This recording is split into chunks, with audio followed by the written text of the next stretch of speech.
Welcome to Wrestler of the Week, Week 25. It pretty much works like this. If you are a professional wrestler and you made the most impact over the past 7 days, you will be named Wrestler of the Week. Every week, points will be tabulated, and whoever has the most points at the end of the calendar year will be named the male and female Wrestler of the Year. And if you want to see what I use as criteria for Wrestler of the Week, be sure to check out my Week 1 episode. We are in a post-Ring of Honor Death Before Dishonor environment.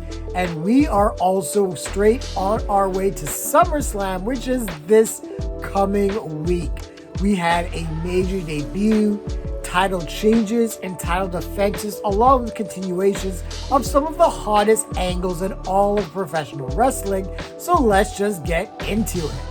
First, the men and some honorable mentions. Rev Pro Undisputed British Heavyweight Champion Michael Oku would push back against Donovan Dijak at Rev Pro Live at Coventry. LA Knight would continue his feud with US Champ Logan Paul, and their match is set for SummerSlam. And is it LA Knight's time? I hope the answer is yeah. The Rascals would have an amazingly successful week, winning matches on both NXT and TNA television. Zack Sabre Jr. and Evil would both beat IWGP champ Tetsuya Naito in the G1 Climax tournament. What is happening at New Japan? Jey Uso continues to get highlighted on Monday Night Raw, appearing and winning main events. Ethan Page and Oro Mensah continue their feud on NXT for the NXT title, as Mensah continues to enrage Page by dropping multiple visual pinfalls on him. Pete Dunne and Trick Williams find themselves embroiled in a new feud, as Dunne made his shocking return to NXT. Gunther and WWE World Heavyweight Champion Damian Priest continue to roll on their feud, and I am ready to see if Gunther is coronated or if Priest finally kicks the label of transitional champion, even though it is kind of hard to say that when you've been champ since April. Dustin Rhodes and the Von Erichs would win the Ring of Honor 6-man tag titles at AEW Battle of the Belts, and Andrade would defend his Speed title against Baron Corbin. And now the top 10 wrestlers of the week for the men. Kicking off the list is the new Ring of Honor Pure Champ Lee Moriarty, who at Ring of Honor Death Before Dishonor would defeat Wheeler Yuta in a very good match. This was the very definition of a back and forth technical match, where the finale would come when Yuta would catch Moriarty in a Fujiwara armbar, which Moriarty would reverse into a roll-up to get the pin and the title. Hopefully we get a more active champ in Moriarty, as while I like Wheeler Yuta, he didn't defend the title in almost 7 months. I am hoping Ring of Honor makes a better effort to remember what titles they have, so the talent attached to them can be featured more. This is Moriarty's first run with the title, ending Yuta's 244-day reign. Can Moriarty do more with the belt? We will see, but for now, congrats to the new Ring of Honor Pure Champ Lee Moriarty, who kicks off the list for the men at number 10. Coming in for the men this week at number 9 are the Wyatt 6-6 faction, along with Chad Gable and Otis, who had a major impact on Monday Night Raw. Otis, Akira Tozawa, and Xavier Woods faced off against the Final Testament, where Otis was by far the most over person in the match. After they lost, Gable and the Creed brothers would come out to berate his former Alpha Academy stablemates for losing and offered them a chance to rejoin Alpha Academy. When they were refused, Gable and the Creeds would attack. This would bring out the Wyatt 6, who would rescue Otis and Tozawa, complete with Bo Dallas hitting Sister Abigail on Gable. This Gable Wyatt 6-6 feud is starting to cook, and adding Otis and the rest of the former Alpha Academy was just the natural order of things. While at first I was concerned over the Wyatts playing heels and how that would be presented, I am pleasantly surprised to see them working as a quasi-babyface faction. How will things progress? We will see, but this week the Wyatts, Chad Gable, and Otis all land on the list this week at number 9. We have a couple of new champs in Luke Jacobs over at Progress and Raj Desi, the former Jinder Mahal, at BLP, and that lands them both on the list this week at number 8. Jacobs would put away Kid Lycos in dominating fashion at Progress 169, Devil on My Shoulder, to win the title, while Raj Desi would shock the world at BLP Old Habit Style Hard, where he would defeat Dominic Guarini in place for his Violence Is Forever tag partner Kevin Koo, who announced a couple weeks ago he would be out due to injury. While it did seem like it was an inevitability for Jacobs to finally obtain the title he's been chasing for so long, Raj Desi's first post-WWE match since being released was a major shift in the landscape over at BLP, and he already has his first title defense lined up. What kind of champs will they be? Jacobs seems to be already healing it up in interviews, while Desi may be taking the babyface route. But we will see how long that lasts, as Desi, honestly for me, excels as a heel. Let's see what the future holds. New champs from Progress, Luke Jacobs, and new BLP World Champ Raj Desi arrives this week for the men at number 8. The official number 1 contender to Sami Zayn's Intercontinental title, Braun Breaker, lands on the list at number 7, and he won a great match against Ilya Dragunov on Monday Night Raw, then would proceed to spear Sami Zayn out of his boots to end the show, and it feels like it is only a matter of time before the favorite Steiner child is holding gold on the WWE main roster, and SummerSlam just may be the coronation. At the same time, Sami Zayn has shown his resilience and has managed to escape by the skin of his teeth on several occasions since defeating Gunther for the title at WrestleMania. Is this Zayn's last stand though? We will find out this week, but for now, the number 1 contender for the WWE Intercontinental title, the seemingly unbreakable Braun Breaker, is at number 7 for the men. We have a tie for a couple of title defenses this week. Chris Jericho would defend his FTW title against Minoru Suzuki on Dynamite, while Atlantis Jr. would defend his Ring of Honor television title successfully in a survival of the fittest match at Death Before Dishonor. Jericho, the head of the Learning Tree faction, is getting heat for his antics. Whether that is actual heel heat or not is debatable, but Jericho has been doing his best to elevate the FTW title and his faction with it. Atlantis Jr. continues to truck along defending the title he won from Kyle Fletcher not too long ago. Both champs are in different trajectories in their careers, as Jericho is one of the vets in the AEW locker room, while Atlantis Jr. is just getting known by North American audiences. Can both champs keep their momentum? Time will tell. But this week we have FTW champ Chris Jericho and Ring of Honor TV champ Atlantis Jr., who arrive on the list at number 6. A couple of dastardly heels land on the list at the number 5 spot. First, Dominic Mysterio will be hanging out with Rhea Ripley for most of the episode, as Liv Morgan continued to try to pull Mysterio into her orbit, but he went off on Liv in the ring with Rhea by his side, breaking her heart and making her cry. Over on Dynamite, new AEW International Champ MJF rechristened the title as the AEW American title, as he pretty much trashed the international title figuratively and literally, Europeans, and Will Ospreay in particular. This brought out Ospreay, who chased MJF away while taking his trash title. We have a couple of major angles ramping up.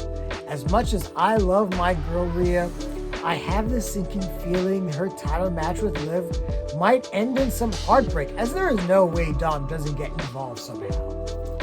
AEW is really pushing for MJF and Will Ospreay to be one of the marquee matches at All In, probably with a triumphant Ospreay emerging victorious in his home turf. Either way, the heels involved in these angles continue to heat things up, make people hate them, and goddamn, they are so good at their jobs that they need to be recognized. this week, WWE's Dominant Mysterio and AEW American Champ MJF arrived this week at number 5 for the men. The Bloodline had a major impact on last week's SmackDown, and that has them landing at number 4 this week for the men.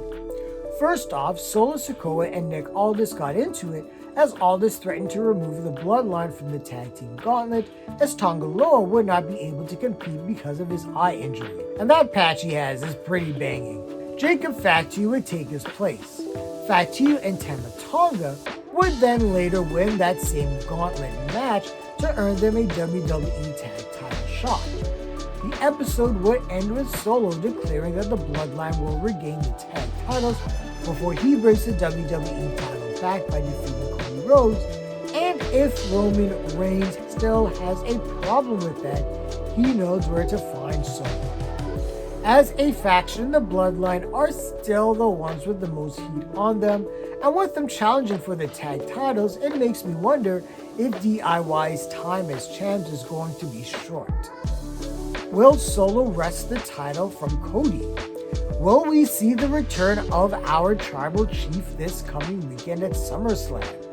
So many questions, but one thing for sure is the Bloodline is still one of the most over acts in WWE TV, and their participation and W in the tag gauntlet gets them to number 4 this week.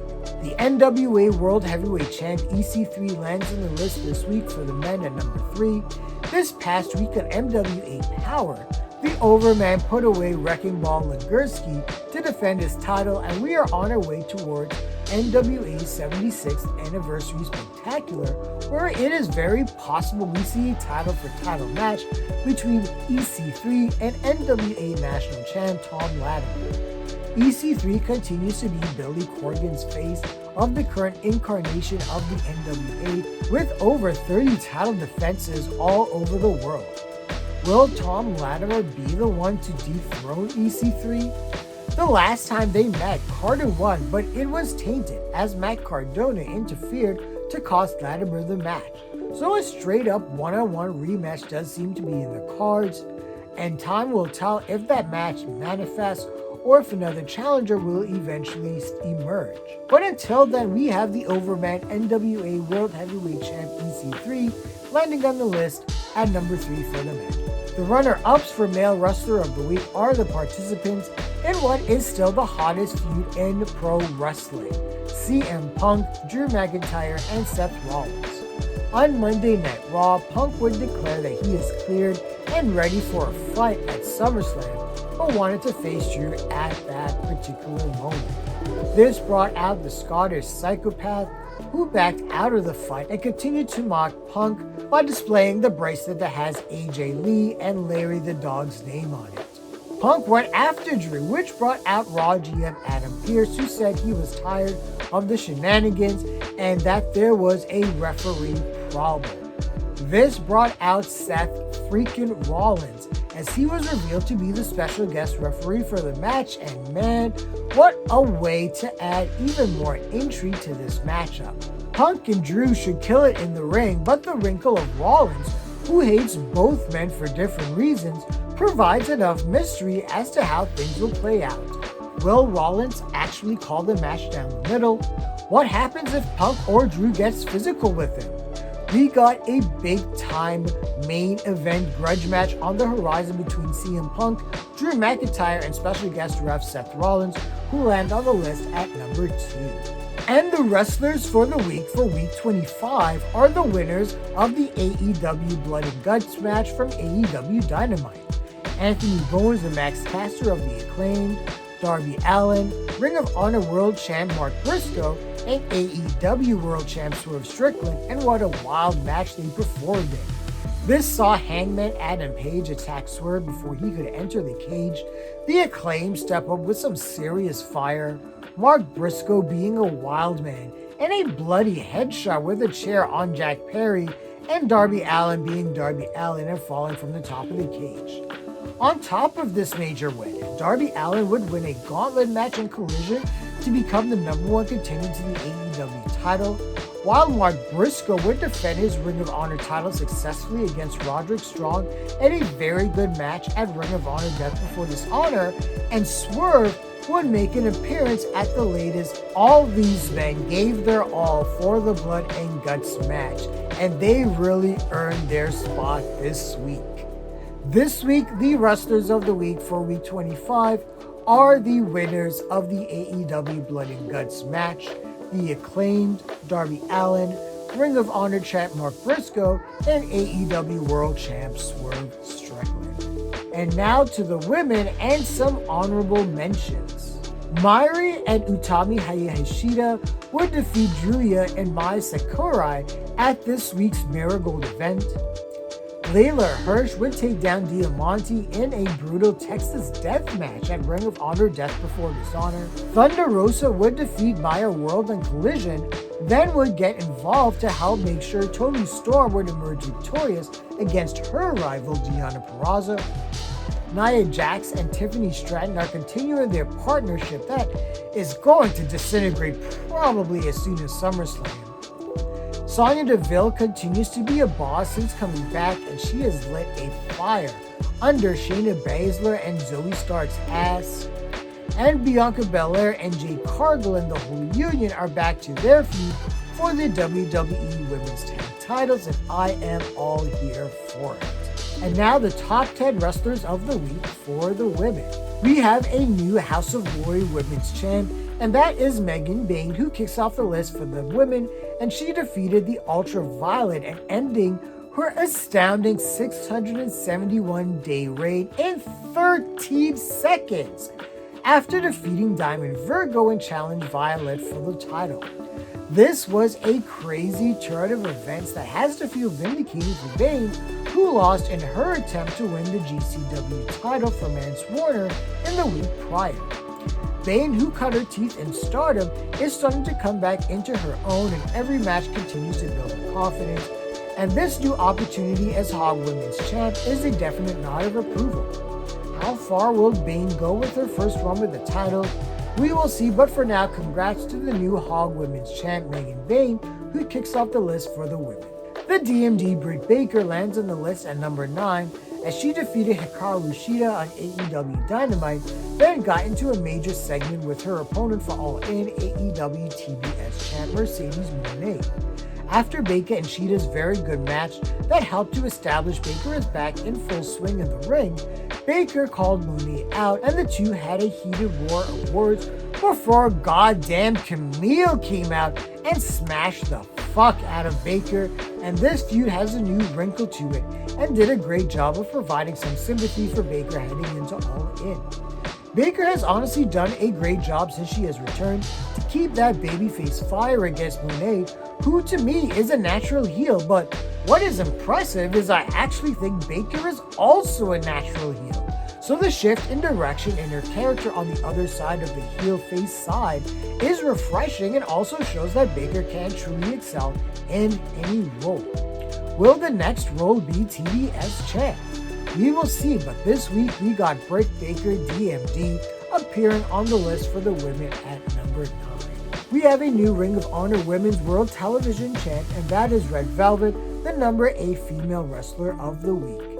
At Ring of Honor Death Before Dishonor, Velvet would take on the inaugural champ and Athena acolyte Billy Starks that would see Velvet outsmart Starks, who tried to fake a neck injury to fool Velvet, only for Velvet to turn it around by playing dead to get Starks to fall victim to natural selection and the title. Things are stirring, and I would say this win was a bit of a mild upset, as Starks was really starting to gain momentum as a heel champ. But she is super young and amazingly advanced in the ring as a character for her age, so I am certain she will be fine. Velvet, a mainstay of Ring of Honor over the past couple of years, certainly has earned this opportunity through her hard work and very good matches on Ring of Honor television when featured, so I am glad to see her hold some gold. How high can she climb as champ? We will see, as Starks is one of the more prolific grapplers in Ring of Honor, appearing almost weekly in 2024. I have high hopes for Red Velvet, my favorite cake. Oh shit, I get it now. who lands on the list this week at number 8 for the women. We have a tie at number 7 for a group of women who defended all their titles this week. First, Njpw of NWA would defend her world title against Roxy at NWA Crossfire Notorious, while Marina Shafir would defend her Defy Women's title against Amira at Defy for the Glory. Riho would continue to roll on as Progress Women's Champ with a win over Lena Cross at Progress Chapter 169, and Rina would defend her Future of Stardom title against Rana Yagami at Stardom Sapporo Wonder Rendezvous. All champs have been established in their own right at each promotion, and with the exception of Shafir, are still really young within the industry, and Shafir is still improving with her time in the ring. How far can each go? Kenji just signed an exclusive deal with NWA, while Rina is literally viewed as part of the foundation of Stardom's future, and Riho has a strong stake in Progress, while Shafir has been a major part of Defy's women's division. Each of these champions land at number 7 for the women this week. CMLL Women's Champ Willow Nightingale lands on the list at number 6 this week, and she won a very good non-title match at Battle of the Belts 11 against Deonna Purrazzo. These two women would go for it with spinebusters and DVDs. At the end, Thunder Rosa would have to prevent interference from Taya Valkyrie on Purrazzo's behalf that opened her up to the Babe with the powerbomb, and I am thinking that this is leading to a tag match down the road for these 4 ladies. I assume there must have been something with CMLL as to why Willow was not able to defend her title, but here's hoping that changes, as Willow is a great fighting babyface champ, and I would love through her for CMLL to get more exposure. This week we have the CMLL Women's Champ Willow Nightingale landing on the list for the women at number 6. At number 5 are our main players for the WWE Women's World Title, Champ Liv Morgan and SummerSlam challenger Rhea Ripley, who were both heavily involved in Monday Night Raw to build what I believe is one half of the double main event for SummerSlam, the other being Drew vs. Punk. But Rhea and Liv were all over Monday Night Raw, including Dominic feigning jealousy over Rhea trolling a yeet out in support of Jey Uso, Finn Balor running into Liv and Dom, and then the major moment when Rhea dragged Dom out like some bait to the ring and dared Liv to confront her. Liv Morgan tried to play up that she and Dom had feelings for each other, but Dom shot back, saying she ruined his life, giving us the double awesome visuals of Liv crying and Rhea licking Dom's face. As I said, for me, there are really 2 matches that have me sold on SummerSlam: CM Punk and Drew McIntyre, and Rhea and Liv. This angle is hot. It's as hot an angle as we've had in women's wrestling in a while, and what brings this to another level are the distinct characters, the interwoven storytelling, and just like with Punk and Drew, that added bit of reality with Liv injuring Rhea and forcing her to relinquish the WWE Women's World Title has brought that level of drama that can't be created via fiction and has really elevated Liv Morgan.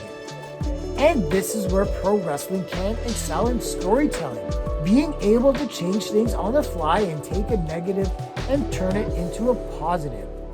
Punk and Rhea getting injured actually helped with their popularity, and their feuds are the better for it. I am hyped for this match. SummerSlam can't come fast enough. WWE Women's World Champ Liv Morgan and the #1 contender, the Eradicator, my mommy, Rhea Ripley, land on the list for the women at number 5. We have a brand new Wonder of Stardom champ as Natsupoi defeated former champion Cosmic Angel stablemate Sayori Aew at Stardom Wonder Rendezvous. This was a long time coming as Natsupoi returned from a scary neck injury, and she and Aew just went at it with German suplexes and just bonkers looking bumps, dropping each other on their heads. Natsupoi was able to put Aew away, and she is now in possession of the white belt. This felt like a major victory for Natsupoi, who had to go through some wild booking over the title, including that 3-week reign by Iwata that kind of messed everything up. At the end of the day, though, we are at the destination we needed to get to, and that is Njpw as the Wonder of Stardom champ, and that has her at number 4 for the women. We got a major debut this week on AEW Dynamite, the dominating Camille, and she arrives at number 3 this week for the women. Number 1 contender to the AEW TBS title, Britt Baker, DMD, would call out champ Mercedes Moné, and the two would get into a war of words before the Brick House would enter the ring and attack Baker before Moné would stand by her, solidifying their alliance. This was a major debut as Camille, the former dominant NWA Women's Champ, has been one of the more sought after free agents in wrestling.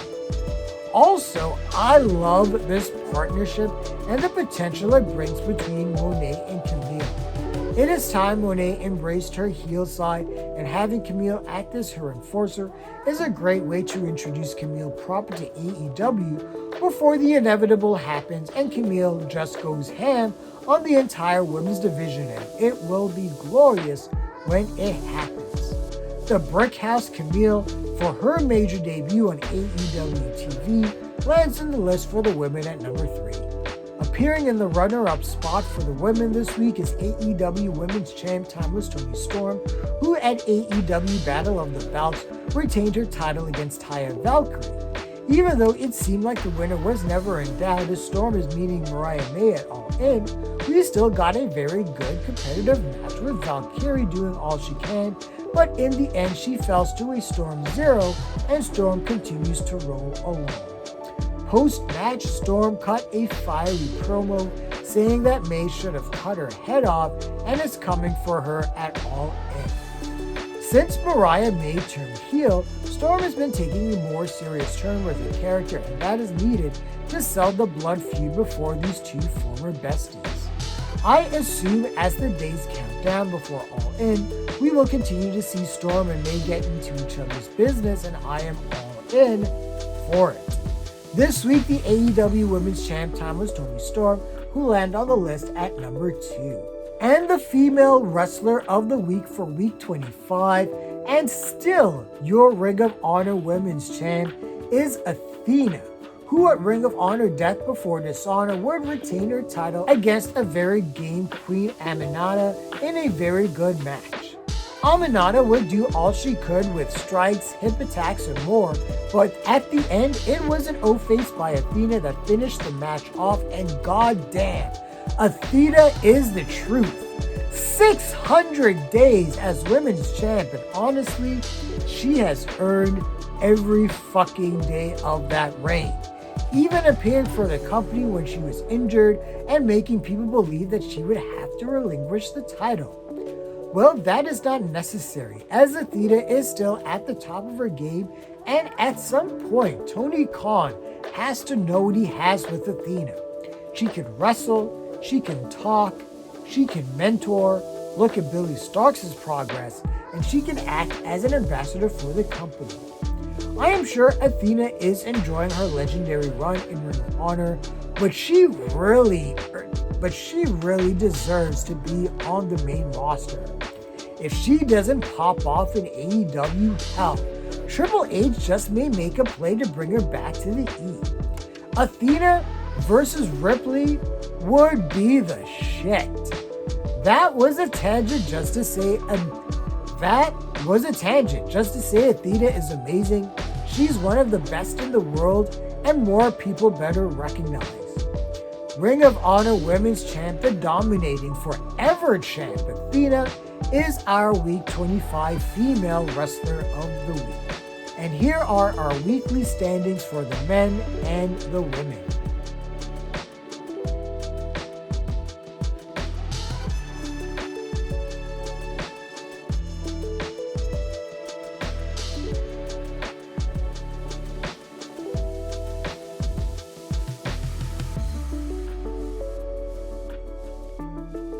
Okay, we got the Great American Bash, SummerSlam this week, and All In is not too far ahead. Things are about to get wild, and the wrestling world will be turned upside down once again.